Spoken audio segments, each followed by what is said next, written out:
Man, Oh, this yeah. what? Know what you? Oh, I had a correction. Remember that movie I was talking Ooh. about called Generation X? It's called Project X. It's called Project X. Yeah, it Yeah, was I like like this. It dawned on me. when I was doing the edit last week and I heard you talking about it. I was like, that can't be right, and I had to look it up. Funny, did you actually? Oh, excuse me. Did you look up to see what Generation X actually is?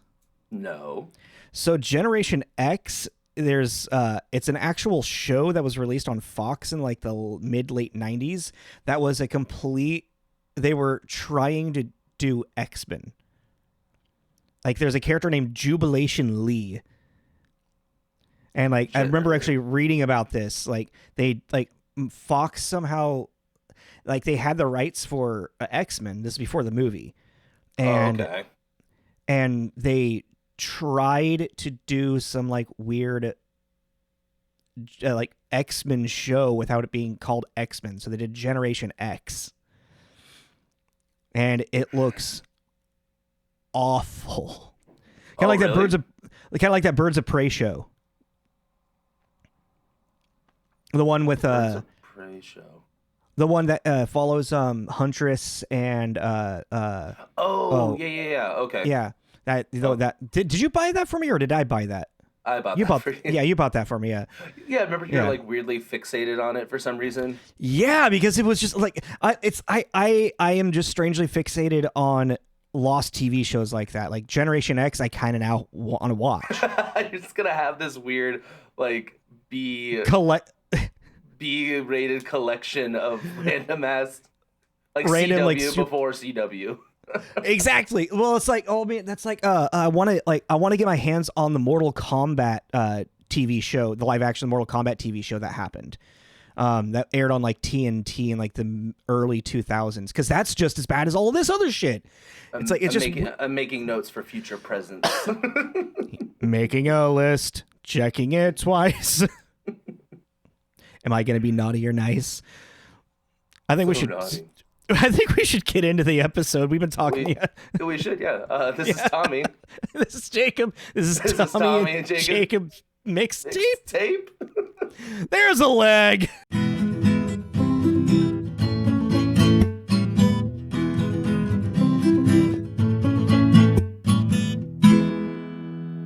Hello, everyone. Hey. Oh man, this Coming to you movie. live from Las Vegas. Hey, yeah, we're doing a remote recording. Yeah, So I am. Is it okay if I let them know where I am? yeah.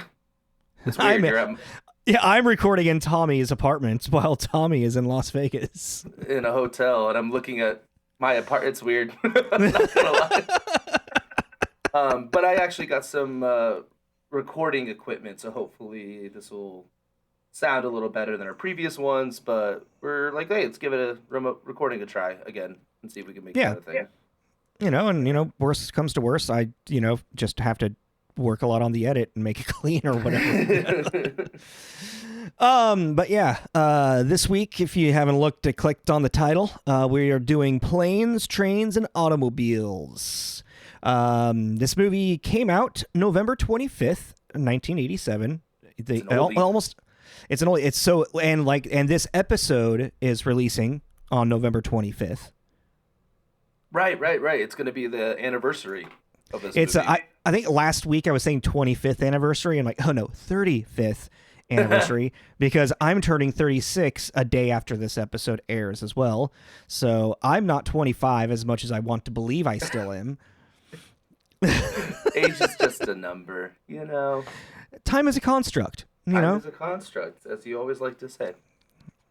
But yeah, so this movie's ratings, IMDb, it's got a 7.6, and Rotten Tomato is actually very high. Its tomato meter score is a 92, and its audience score was an 87. I could see that.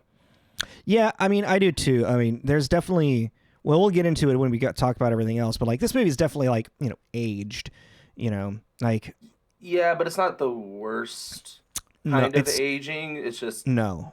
old. Like content wise, it's not the worst. It's just It's 87. It's a different planet, you Yeah. know. Yeah. I mean, and this movie, like, so this is technically it's like a Thanksgiving movie because Steve Martin's character is trying to rush home for Thanksgiving dinner with his family.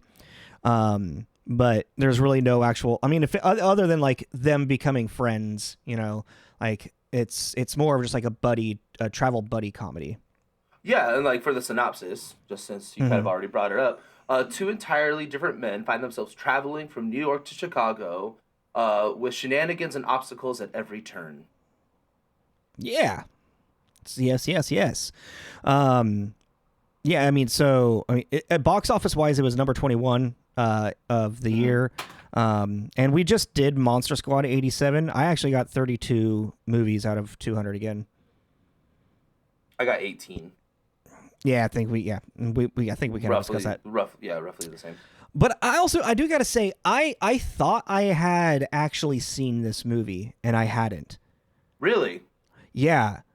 This is one of those movies where it's like it's just been so iconic in like my like just I've just known like it. Like, I've known the bits, the jokes so much, and I think that's because of just like watching whatever like like VH1 has like best comedy bits from random movies or whatever, Hmm. because like them in the bed together, I remember very vivid. I've seen that. It still kills me, and I was laughing my ass off last night watching it when he's going the wrong way on the freeway, and he goes in between the two trucks, and it's like all of the like the amazing editing that's done where it's like it cuts to them being skeletons. They're like ah. And then like C. Martin looks over and John Candy is the devil. Well, that was Like the thing too. Like, there were some really good bits yeah, in this. Like, I didn't really care for it as a whole, but there was definitely moments that they were really good together. they were great together. Yeah. Yeah, and it's also we can get into writer and director. This is I mean Okay. I'm actually really happy to finally do a John Hughes movie. It's so weird that this is a John Hughes movie. So this movie was his first one outside of like the teen drama comedy world. Hmm. And this was the movie that once he stepped out of that, like, he got a lot of praise for actually like, oh, so he can do stuff other than just teenagers, angsty teenagers, brat pack type stuff, Yeah. Um, and this is one of the few that he has written and directed, and which he only has 8 movies that he has written and directed. Oh, what are they? So I breakfast, didn't. I didn't separate them. woo. Um, I just like noticed that I was like I thought that was interesting because he only directed what he wrote. So 16 Candles, The Breakfast Club, Weird Science, Ferris Bueller's Day Off, Planes, Trains, and Automobiles, She's Having a Baby, Uncle Buck, and Curly Sue. And after Curly Sue, he just stopped directing and kind of like stopped writing altogether in a very interesting way. Um, Do you know he why?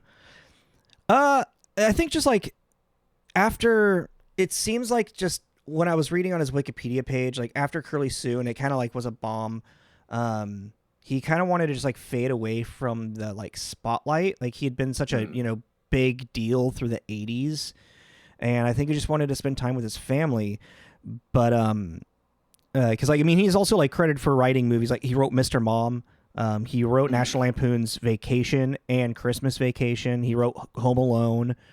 Like he has a huge like writing career beyond just like what he did for the Brat Pack and like uh, brain just shut down. The movies that he's directed. But I found it really interesting that in his because he passed away in 2009, unfortunately. Like he passed away from a heart attack. Like he went for a walk and had a heart attack and Oh, didn't bummer. yeah.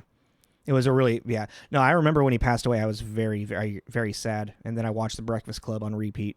So um but he wrote under a pseudonym called Edmond Dantes. Did you read about this?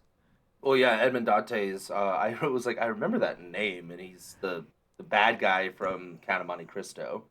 Yeah, which I thought was kind of interesting. Oh yeah, it's called a non de plume. But Yeah. I like, uh, so like he wrote screenplays like Made in Manhattan and Drillbit Taylor and Beethoven under these names. Yeah. No, it's very interesting choice. Yeah, and I think that's just because he wanted to be separate from like the Hollywood side of it. Yeah. You know, because yeah, he was a very private man. When he had like a Disney kick too, he did the screenplays for like 101 Dalmatians and Hmm. Flubber, and Yeah, I was like, that actually blew my mind. I didn't know that about him. What, yeah, I something didn't going know on that over either. there? Oh, outside of our window, there's a big LED screen Oh, advertisement thing. So the movement catches my attention every now and then. I'm like, who the hot, hell's hot, happening? sexy girls, hot, sexy co-eds. No. What is it right now? Tommy's next to a strip club. I'm next to the T-Mobile Arena. It's a tequila commercial. Nice. Okay, well, let's get back on track. Sparkles. God. God.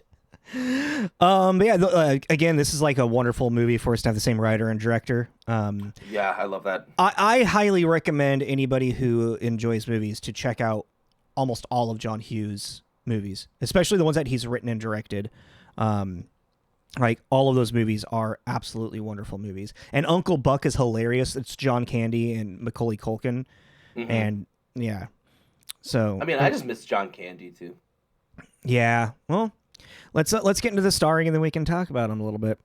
Yeah, so basically our two leads are Steve Martin and John Candy, who Yeah. I talked about. Steve Martin, who I completely forgot started as a stand-up.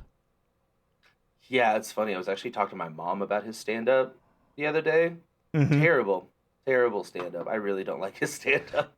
I think it's just like it's from a specific time period. Like he It's was a that, stand-up in the '60s and '70s. yeah, it was the era. I mean, our generation of stand-up is so different from what stand-up used to be. Like with Lenny Bruce, even like George Carlin. Like George Carlin, when he started to stand-up, it was that kind of like setup bit joke, haha, type thing. And then he was like, Yeah, I just got bored with that, and I just wanted to be more honest with people. And he's kind of George Carlin is kind of the godfather of like this style of like newer like this style of stand up that we know today. But that is not what Steve Martin was. Steve Martin, also a writer. He was a writer on Sonny and Cher's Comedy Hour, and also that's one of the places that he kind of got his big start on for acting, doing bits and whatnot.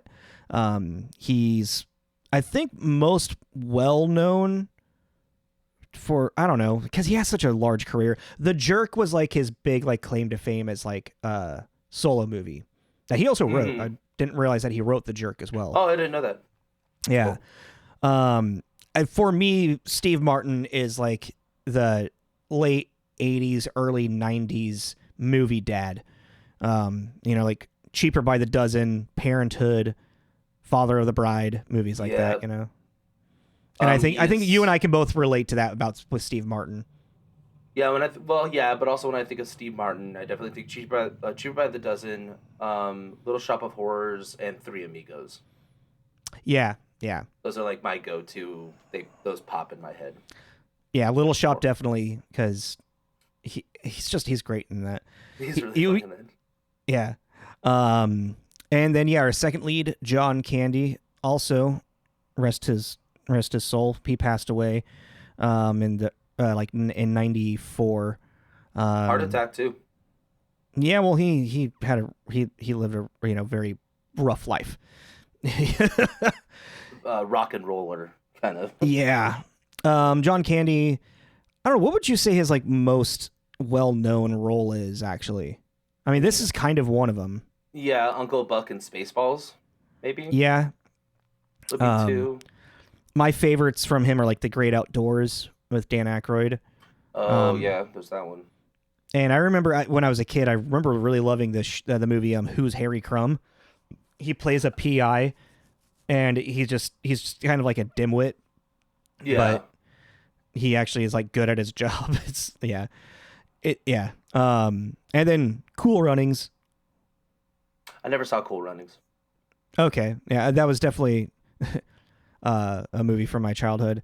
The Is that the last movie that bobsled one? mhm, Yeah. Okay. Okay. I know they're from Jamaica, man. you're talking about. The Jamaican bobsledding team. Yeah, yeah, the Yeah. Jamaican bobsledding team. Yeah. Cool. The last movie that he filmed, and was Wagon's East, and he actually passed away, in the last like weeks or days of the filming of the movie. So like they had gotten almost all of his stuff, but they had to like do a little bit of like CGI and like stand-ins to like finish off the filming for all of the stuff that John Candy still needed to like kind of be around for. But Mm-hmm. and Wagon's East is just I liked it as a kid because there's just a lot of dumb potty humor in it.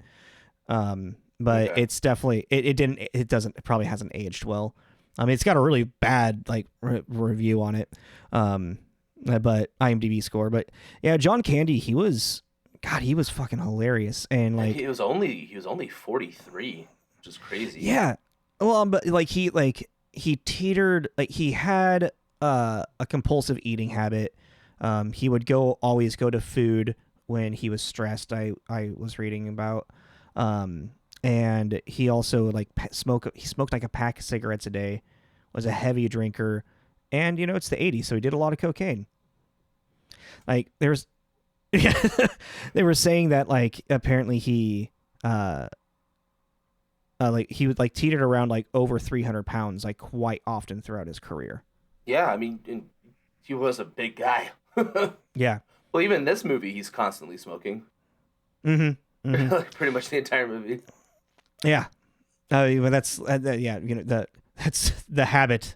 Yeah, One of yeah. the annoying habits of that of Dell. And there's also, I mean, there's some honorable mentions, but it's like a lot of people you'll just recognize, like Yeah. also from a lot of John Hughes movies. Oh yeah. Oh yeah. There's Which that Ben was so funny. Stein. Who was that? He was one of the he was like the airport announcer. But in fairness, for he's Bueller. Yeah, yeah, yeah. Bueller. His best friend at the advertisement firm is Ferris Bueller's dad. Yep. Yeah, it was just like little. Mm-hmm. Hey, I know that guy. That's fun. The car rental agent that he flips out on, She's is the the secretary in assistant. Ferris Bueller's. Yeah, Yeah. yeah. So a lot of Yeah. familiar. Kevin Bacon for 2 minutes. Yeah, that was great. That was That great. was so Oh random. yeah. Well, Well, like, John Hughes and Kevin Bacon, like they had a relationship. Like they had a friendship. oh, I didn't know that. Yeah, he's and she's having a baby. He's the lead in that. Oh yeah, totally spaced that one. Yeah. But yeah, All right. and also I'm pretty sure like because Footloose came out like a couple years before this, right? So like I feel like just having Kevin 84. Bacon like having a quick little bit in it is just kind of like a fun like, hey look, it's Kevin Bacon. Ha ha. Hey, Ha. look, Kevin Bacon. Yeah, I think Footloose was like 84. Yeah, that makes sense. But yeah. Also Steve Martin's wife in this, Talia Robbins. She Layla Robbins, sorry. Layla Robbins, Robbins. She is now like one of the like she's like the one of the main antagonists of this final season of The Walking Dead. You haven't watched Okay. this season, most recent season. That's why I no. I looked up the. She's also in The Boys. Is she? Yeah, she's the the agent that Butcher is like in contact with. Oh shit! Yeah, damn. Yeah. It was crazy when I saw her face in this. Like obviously that's 35 years ago. I was like, holy shit! She's just so young in this. I was like, wow. Yeah, I definitely did the lean forward. Like, who is that? I It's like, know. I know that you. face. Why Yeah. do I know you? But you look different because, yeah, like you said, it was 35 years ago. Well, you want to get into some of your reviews so we can get into our review? Yes, let's do that. Let me pull up my little cheat sheet. Okay, so for the reviews that have been 14 positive, 8 mixed, For the positive, I picked Roger Ebert at Chicago Sun-Times with 100 out of 100. It is perfectly cast and soundly constructed, and all else flows naturally. Steve Martin and John Candy don't play characters, they embody themselves. Okay, I can kind of see that. And if I sound funny to anybody, I can't hear myself, so it's hard to talk. Maybe I might do that. One on, one off. Yeah, it's really muffled, so I can't hear my own voice very well. Okay, Yeah. we'll try that. Let's see. What was the other one? Oh, okay. So this was 60 out of 100 from the TV Guide magazine by staff, so not credited, but I liked it. With a concept as thin as this, planes, trains, and automobiles could have easily become a repetitious bore. Instead, producer, writer, director Hughes infuses his film with an appealing sense of sentiment and humanity, not to mention many hilarious scenes. Yeah. Which I liked that one because it really is. It's a pretty. They need to get from point A to point B, and let's throw some gags in there.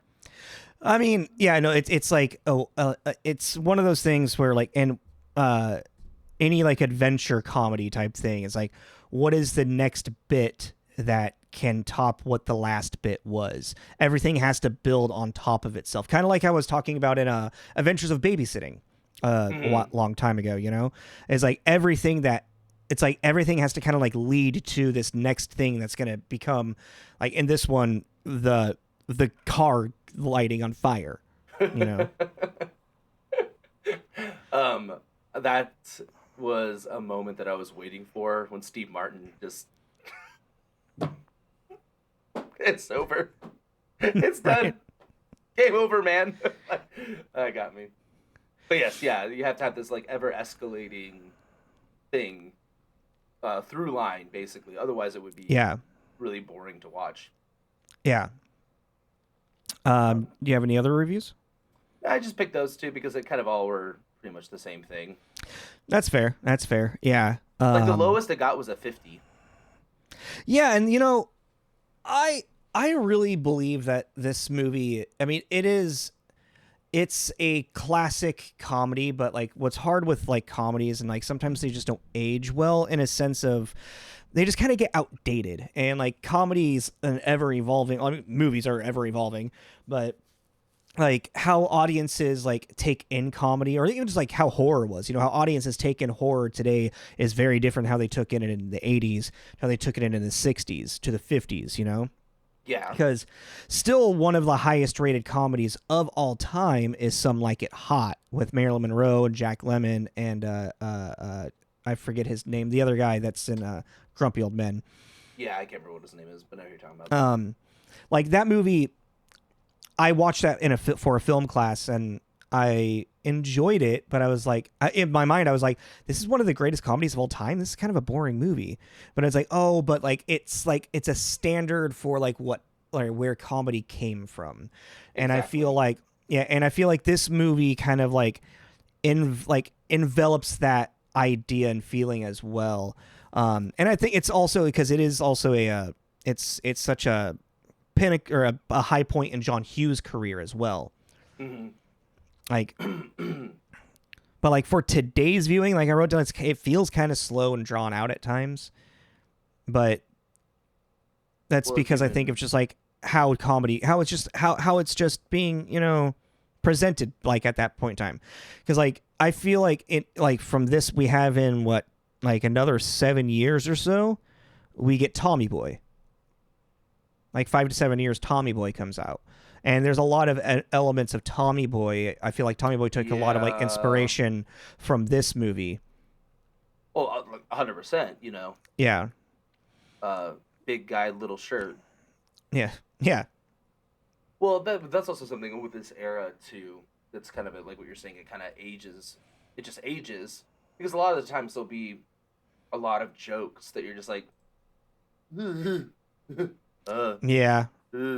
and this I didn't really catch. I mean, there's one where they're cuddling and he gets all in the bed. there's like two men in the same bed, but it's like no, they're strangers, and he woke up with his hands between his ass cheeks. Like Yeah, exactly. I you mean, can freak out on that, you know. it's there's a little bit of the leaning into the like the general homophobia of the 80s and whatnot of like, oh, two men in a bed, haha, that's that's gonna be uncomfortable. But like it's like no, they met like hours ago. Like Yeah, and he woke up to a light kiss on his ear and his hands between his butt cheeks. Dell, why did you just get my ear? Huh? Huh? Oh, I got my hand in between two pillows. Those aren't pillows. Like it's funny. Like Yeah. it's like not it's not terrible. We've definitely seen way worse moments in other stuff, you know. Oh But God. So it was so fucking funny. For how often we kind of like reference like random like Family Guy randomly for whatever god awful reason we do. Um, the speech that Dell has in that right before they go to bed, and he's like, you know what? I like me. My wife likes me. I'm just you get what I you get what you get at you get what I get out of it. You know what that whole like that touching moment that John Candy actually performs brilliantly, and then like even John Hughes has like the underscore of the music, like the classic John Hughes, like, oh, this is like an emotional like real moment for this character. You get that like the like 80s synth kind of in the background that's like in like, oh yeah, we feel this too, man. Like, Peter in an episode of Family Guy recites that entire monologue to Lois after she freaks out. Yes. As soon as I started hearing it, I was like, oh my God. Oh my, this is like, and it's in an episode where Peter, like they're trying to get from one place to another and Peter keeps fucking everything up. And they're in a fucking train station. And he comes up and he's like, oh yeah, I just bought these shower curtain rods from or whatever he sells shower curtain rings. What are they called? Rings. He's like, yeah, I just bought all these shower curtain rings for this guy over there. And it's like, I was like, oh fuck. And then and then Lois blows up on him and he's like, you know what? You can be mean. You can be mean to me. I get it. Yeah, there were some weird, like, not weird, that's not the right word for it, but just kind of random moments of the sentiment and humanity like that. You're like, well, I mean, what's really interesting about this, and I kind of had to think about this, is like, what is the journey of this actual movie other than like it just being kind of like, bits after bits, a comedy. Like, what are we supposed to be like? Who are we supposed to be actually like, whose arc are we following? Because like Dell explicitly states it, he is fine with who he is. There isn't really a big arc for Dell as as character development or change as there is for Neil. Neil, who is uptight, who like obviously just wants to, get home to his family, but he keeps, he's trying to push Dell away as much as he can, but also Dell's just like an obnoxious human being, but it's like, I like me, Yeah, exactly. But it's like, Neil is the only character with a real arc in this movie, a like noticeable arc. Like, and it's all within him accepting Dell for who he is. Which I found, which was for how highly rated this comedy is. It was interesting is like, John Hughes well crafted this movie for us to really not think too much about really like the substance of it, Yeah. Well, it was also weird kind of going into what you were saying about how you thought you had seen this, and I think I have seen this, and it was just so long ago. Like when you were a kid, like your mom showed it to you or something. Yeah, like the second that Del Candy brought up his wife, I was like, she's dead. Oh, yeah. Okay. Like it was weird. As soon as he brought it up, I was like, I know that she's dead, and I don't remember when we touched base on that. And then there's the big reveal in the flashback, and I was like, okay, cool. Like, That was, and that's again like credit to John Hughes and his wonderful use of soundtrack and score. how Steve Martin, like as he's like finally leaving to see his family in Chicago, and he's reminiscing. He's thinking about his family first, but then he starts reminiscing about all the times with Dell, and he starts to realize like wondering like, well, where is Dell going? And then realizing like Dell's like, oh, I haven't been home in years. And like all of these like little like things piecing together, and it's actually kind of heartbreaking when he gets back in there and Dell is just a very honest John Candy performance of just, I'm homeless. Well, it's funny because that whole segment is this, sweet realization that his now friend might be hiding something to not become a burden or whatever. Mm-hmm. But just the way it's shot, this is like one of those that ages itself. And then it cuts to Steve Martin. It's like he's running it. Yeah. And then flash. And he, huh. It's like, on the train, just on the train, on the subway. But it's like during this time period that didn't feel like a spoon-fed thing. That that was the style, yeah. But like it's also what's also wonderful and funny about it is how it feels like, in like the romantic comedies, like the guy running to like they catch the girl before she gets married type things, like I love you, Barbara. Oh! Don't marry him. He won't love you like I do. I thought something that was really funny. Because like this movie like got a couple chuckles out of me. I didn't think it was hilarious. Like the whole scene in the hotel when they first are spending the night together and he's clearing his throat. That got me so bad because I think that'd be one of my like things. Like, oh my god! Shut the fuck up.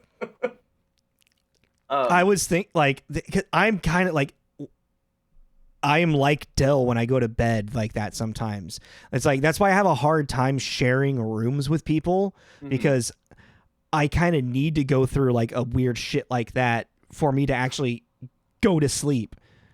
Like, yeah, I mean, so like that. I wrote down the scenes that like really got me. But something I was having a hard time like grasping, I was like, okay, so this was made by Paramount. It's 93 minutes long.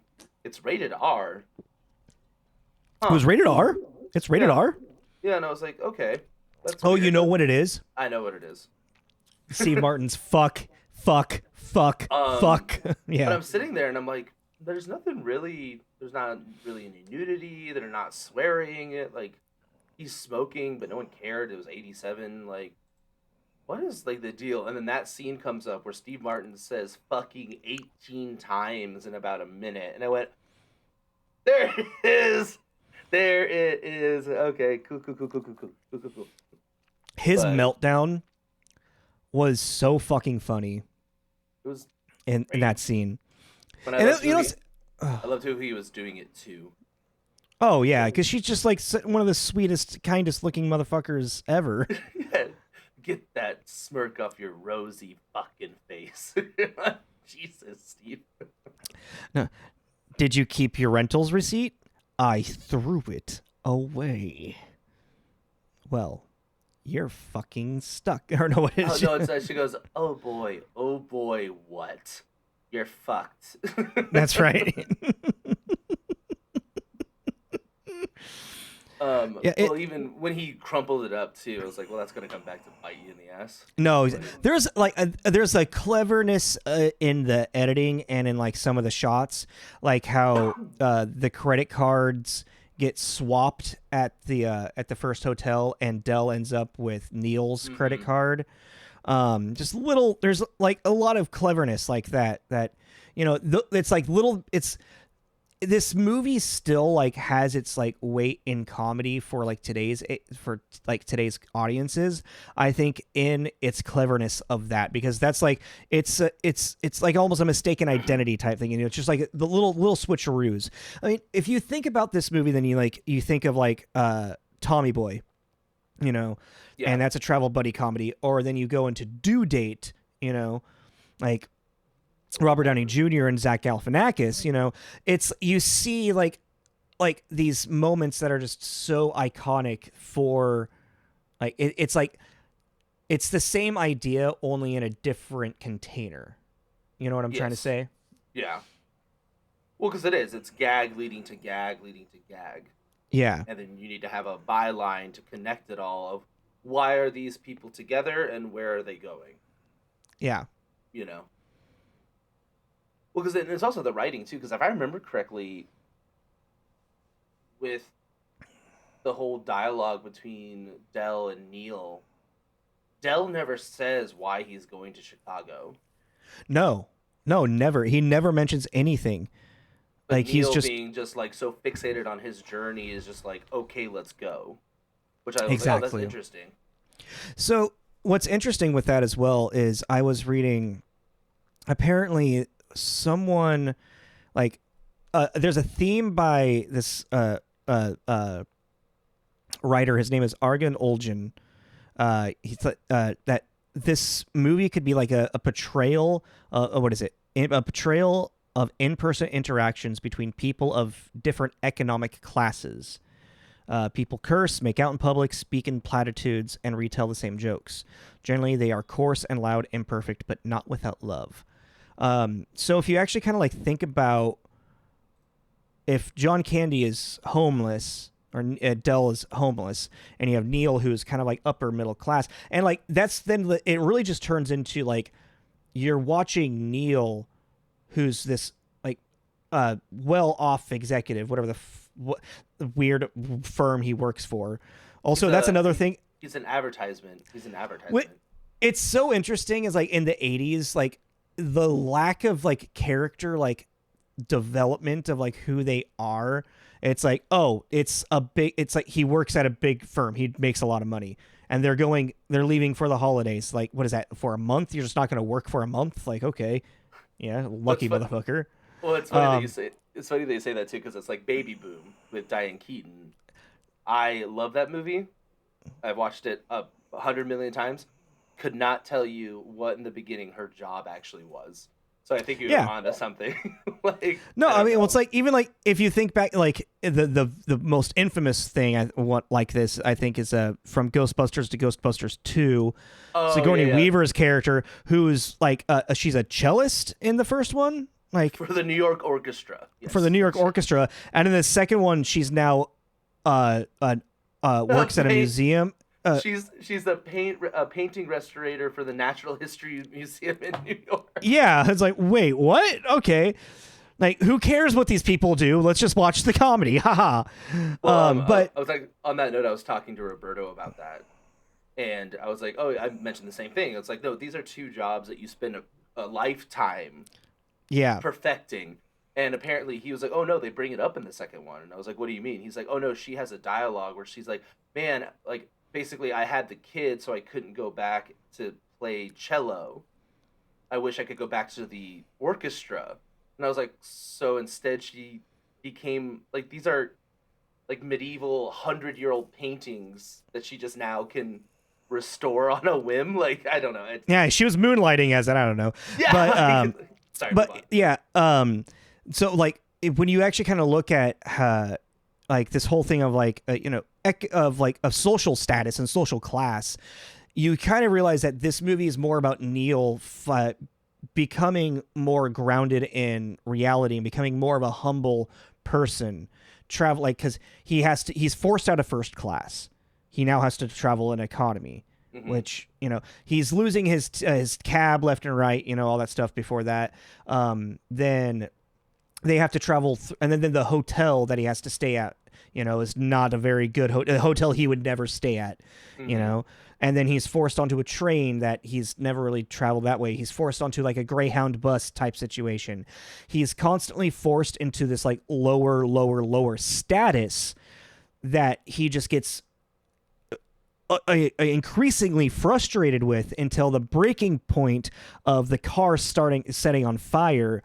All of this kind of because Dell has been doing all of this, it like not on purpose, but I mean that's why he sees them as the devil.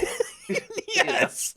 because so good. from Neil's perspective, he is the devil because he has been the everything that has basically gone wrong. Dell's there, whether or not he's actually like the plane. The plane wasn't Dell's fault, but who's the person he Yeah. immediately sits next to when he gets bumped off from first class? Is fucking Dell, you know. He's like, oh yeah, I'm not telling no more. I won't say no more. You know, you never know. I never like to sit next to somebody who's a chatty Cathy. A chowderhead that just can't shut his mouth. You know.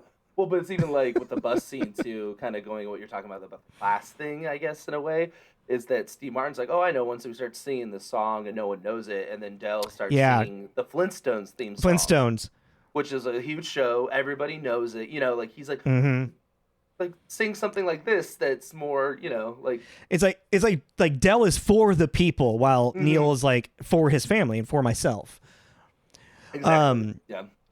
So what's really interesting, and I kind of want to get this because it's going to come out in a couple of weeks. There's a 4K remastered version that's going to come out with all of the deleted scenes and extended scenes. Because when John Hughes first filmed this, the movie was like 3 hours long, apparently. What? Apparently, like, while they were, like, filming, then they would get to different locations. He would have ideas, and they would just film extra scenes that, like, Steve Martin, like, he would kind of write up a draft, and Steve Martin and John Candy would kind of, you know, improv with. Okay. There's an entire, like, because I found it so interesting, like, how emotionally wrecked Neil's wife was that he wasn't. It's like he's gonna get home. Like why are you so worried about him being on the road? Yeah, like well, even like when he gets there, it's like this. She's. Like, oh my! He was dead? Like what is? Apparently, there's an entire side story that was cut out of the film where she thinks he's having an affair. And so she thinks that he's like running off with this other woman to like and abandoning the family. So when he finally like scene taken out, but they didn't change another scene things. Yes, exactly. It's an entire storyline that was taken out that affected how she was at the end.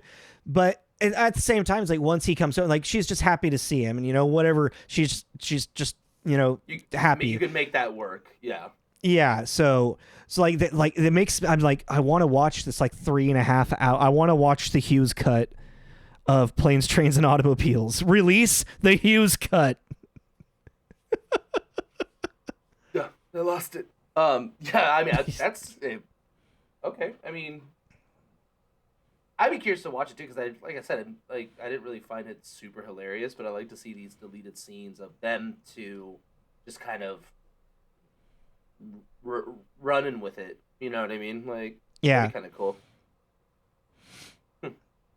I mean, so yeah, this movie is only like what, an hour and a half or something.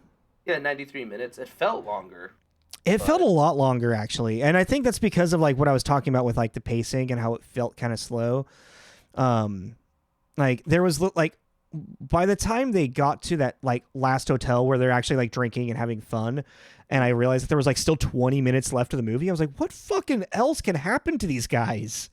I think what it is too is that for this particular type of comedy, of the buddy comedy with having problems happen along the way, there is an exceptional amount, not exceptional, but an exceptional amount of dialogue for this kind of movie. Mm-hmm. With nothing really happening. Like there's that entire scene where Dell's warning Neil to get a hotel because they're all gonna book up. Then we see Neil. Well, then we see Neil, and then they have another conversation about Dell's like, "Well, I told you." But it's just there's a lot of talking in between gags in the beginning.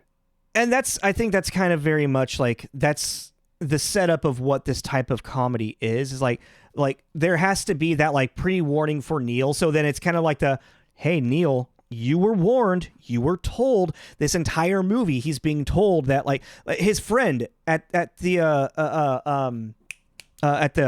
place that they work and whatnot, he's like, why are you trying to rush for the 6? Just get on the 8 with me. And he's like, no, I told my wife I'm going to be home before 9. And he's like, all right, well, you're never going to catch a cab in a rush hour. I Like think that's what I mean, though. you're not gonna make it. But that's kind of what I mean, though, is the build-up of this. Like, you brought up Due Date earlier. Due Date, Mm-hmm. you meet Robert Downey Jr., he's on the phone with his wife, he goes to the airport, he meets Zach Galifianakis, and then boom, it all goes out. But It even all this, spirals. yeah, like this, we have the whole advertisement firm, and then we have the taxi scene, and then we have the bump down. Then we meet Neil in the taxi, and they have a weird little moment at the airport, and there's a Yeah. dialogue about that. There's like a lot of stuff that happens before it really starts to roll into the shenanigans of everything going wrong. Like, Yeah. because I think the intro just feels really, really long. To get the And ball rolling. yeah. I think it's also because there's so much of just like it's really interesting. Like there's the gag with all the taxis and whatnot. That was kind of long. It's like some of the gags just like they take a little bit extraneous time to get through, and like if this movie was to be remade today, a lot of those bits would be very much quicker and shorter, or they'd probably obviously just be different, but. There's just like, yeah, it's like the pacing of the 80s comedies, are just a little bit slower than what they are nowadays because audiences have, evolved with over time. And now like we watch this and we know the joke kind of before it happens. Yeah. Yeah, I guess so. This feels elongated. Because it is. For the sake of being elongated, like longer. Like it doesn't really feel like a lot of the time there's a need for the build up. Like the whole taxi scene you could have shaved off a good 3-4 minutes off of that. Yeah, that's what I'm saying. Yeah. Yeah. It's a testament to the time. Mm-hmm. Well, that goes into what you were saying about it. Like it ages itself just because it's an older. It's yeah. Movie from 1987, y'all. Like It's 35 years old. mm-hmm. It's an older movie. But Yeah. Well, are you ready to get into some ratings? And how you feel about it? What TJ's carrot on it is? I actually didn't give this one that much thought. I mean, I give it a 3.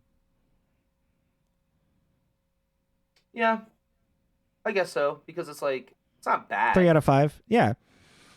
It's just, and I really do like that I had this weird flashback to when I was a kid because at the beginning the mom's talking about the grandpa giving noogies because he loves the kids so much, and the kid's like, yeah. well, why don't I get noogies? It's like, well, you get Indian burns, and I went, I forgot about those.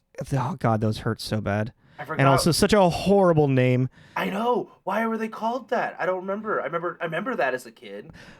Well, yeah. Let's go down to this racist rabbit hole here. Because like the whole thing, it's like getting a rug burn. It turns your skin red. Oh. Yeah. Oh.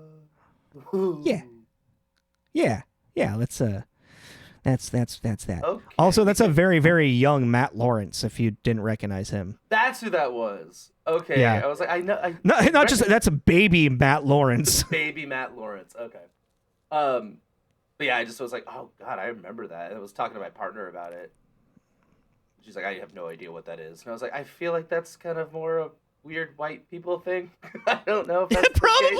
I feel like that's a weird white people thing. She's like, it sounds like a weird white people thing. I'm like, yeah, I'm gonna go with it's a weird white people thing from back in the day. Microaggressions from white people.